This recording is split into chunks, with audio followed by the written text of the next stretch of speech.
Assalamualaikum warahmatullahi wabarakatuh. Hamdan syukranillah ma'an. Sahabat manusia plural yang saya hormati dan saya banggakan, udah beres sahur ya, sahur perdana. Mudah-mudahan puasanya lancar bagi yang menjalankan. Saya ingin baca satu berita. Ada saksi dari kubu Pak Ganjar Pranowo, Profesor Mahfud MD itu menolak menandatangani berita acara hasil rekapitulasi suara di DKI Jakarta karena Pak Ganjar paling buncit ya, dan di DKI Prabowo sangat unggul, saudara. Jadi di beberapa tempat itu yang sudah melakukan rekapitulasi, yang sudah dirapat plenokan, misal di Jateng, di Jatim nanti saya akan bacakan, itu Prabowo unggul ya, Prabowo unggul. Di Bali saya sudah bacakan pula unggul. Hasil resmi rekapitulasi yang sudah diplenokan. Ini akan menjadi referensi nanti kemenangan presiden dan wakil presiden ya. Kita baca beritanya di DKI, yang pada akhirnya selesai juga. Diawali dengan protes, ujung-ujungnya selesai. Artinya sudah tidak ada persoalan nih. Maka bila masih menggugat nanti di kemudian hari, aneh bin ajaib, saudara. Rekapitulasi KPU DKI, Prabowo Gibran unggul, kubu Ganjar Mahfud tolak tanda tangani berita acara. Hasil rekapitulasi suara di tingkat Provinsi DKI Jakarta menunjukkan paslon nomor 2, Prabowo Subianto Gibran Raka Buming Raka unggul di Jakarta Utara, Jakut ya. Adapun jumlah suara di Jakarta Utara sebanyak 989.882. Dan 15.709 suara tidak sah. Dari jumlah suara sah, Prabowo Gibran mendapat suara 465.408 suara. Kemudian disusul pasangan nomor urut 1, Anies Muhaimin dengan perolehan suara 337.915 suara, dan pasangan nomor urut 3, Ganjar Mahfud dengan 186.559 suara. Jauh ya bedanya ya. Dengan Pak Mahfud itu, Pak Ganjar Mahfud itu sangat jauh. Prabowo di atas 400.000, Anies masih beda tipis di atas 300.000. Pak Ganjar nih 100.000 suaranya lebih. Tak hanya di wilayah Jakarta Utara, paslon nomor urut 2 Prabowo Subianto Gibran Raka Buming Raka juga unggul di Jakarta Barat, Jakbar. Jumlah suara sah di Jakarta Barat sebanyak 1.466.981 dan 23.382 suara tidak sah. Dari jumlah suara sah, Prabowo Gibran mendapat suara 639.293 suara. Gila. Kemudian Anies Baswedan Muhaimin Iskandar mendapatkan 523.774 suara. Mahfud MD mendapat 303.914 suara. Jadi Jakarta Utara, kemudian Jakarta Barat unggul Prabowo Subianto Gibran Raka Buming Raka.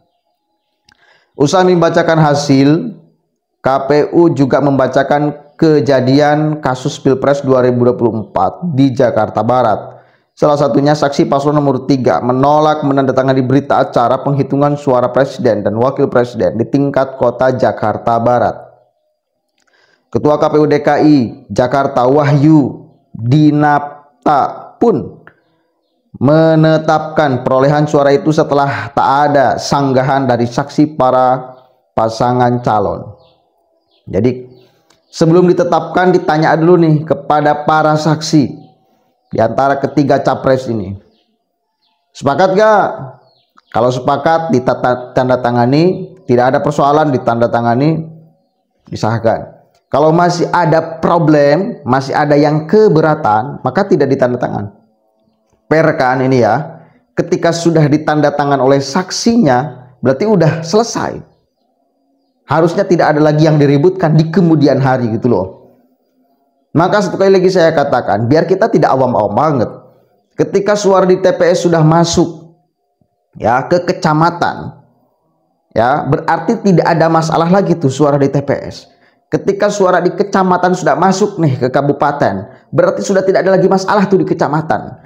Ketika di kabupaten sudah masuk ke provinsi suaranya, maka tidak ada lagi masalah tuh di tingkat kabupaten. Di tingkat provinsi pun sama. Bila ada masalah di tingkat provinsi, maka tidak akan diserahkan ke pusat. Kalau sudah selesai semuanya, baru diserahkan ke pusat. Jadi runutannya sangat jelas. Ya, runutannya sangat jelas.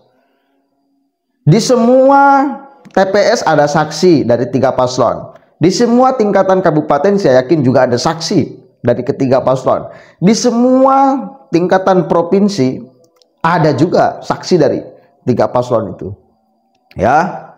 Ya, makanya ketika nanti di kemudian hari ada problem-problem, ada penolakan-penolakan, ini gak masuk di akal saya. Ya, kan diselesaikan. Bila ada masalah di TPS, diselesaikan di TPS. Tidak akan diserahkan ke kecamatan kalau masih ada problem. Ketika sudah diserahkan, berarti sudah tidak ada problem. Gitu loh. Ini suara masyarakat. Hati-hati dengan suara masyarakat. Suara Tuhan, bos, mematikan, ya. Bisa menghukum balik kalian bila kemudian mengabaikan suara Tuhan itu. Urusan pemilu ini bukan hanya sekarang. Nanti di kemudian hari masih ada pemilu-pemilu lanjutan. Masih ada pilkada kok. Hati-hati. Jangan sampai kalian itu, ya, menyesal ketika sekarang ugal-ugalan. Boleh jadi nanti dihukum bareng-bareng oleh masyarakat. Oh, kita tidak dianggap nih suara yang baik nih. Kita tidak dianggap nih suara yang sah nih. Kita dianggap suara najis nih. Nanti kita buktikan di pilkada. Apakah kalian tetap bakal jadi atau malah rungkad calon yang didukung? Itu boleh jadi loh. Hati-hati. Suara rakyat, suara Tuhan. Suara Tuhan mematikan, saudara. Ketua KPU DKI Jakarta Wahyu, oke, udah. Apakah ada ketidakcocokan dari data yang dibacakan tadi?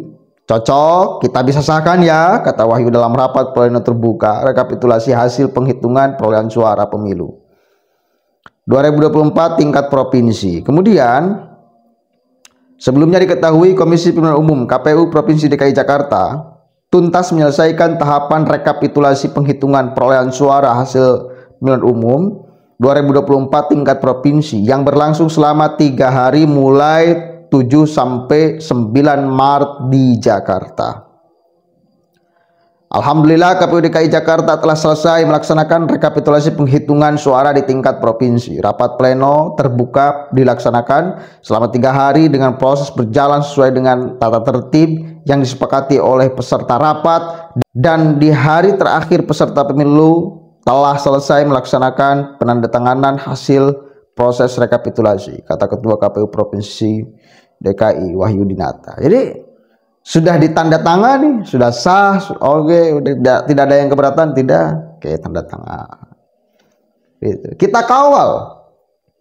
Saya katakan kepada kalian, kita akan kawal setiap kemudian penghitungan suara di berbagai provinsi supaya kita akan melihat suara ini di berbagai provinsi siapa yang menguasai.